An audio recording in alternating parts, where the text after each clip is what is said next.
नमस्कार दोस्तों, ई बिहार ह पगली एकदम बवाल और खतरनाक गाना आ रहा है।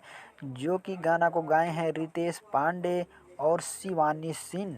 गाना एकदम बवाल और तहलका मचाने वाला गाना बताया जा रहा है। जो कि वीडियो गाना में नजर आने वाली है चांदनी सिंह और रितेश पांडे। गाना को लिखे हैं विशाल भारती और म्यूजिक दिए हैं श्याम सुंदर। गाना बताया जा रहा है एकदम रंगदारी वाला गाना होने वाला है। जो कि पोस्टर में देख सकते हैं लोक झोंक वाला।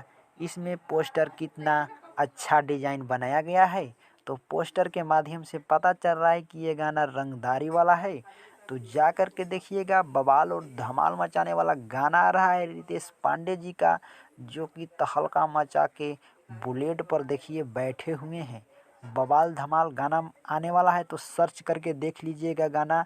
क्योंकि पता नहीं चल रहा है कि कौन सा चैनल से ये गाना आ रहा है। तो गाना का नाम से सर्च करके ये गाना देख लीजिएगा। कल से परसों तक ये गाना आएगा, अभी पोस्टर में नहीं बताया गया है।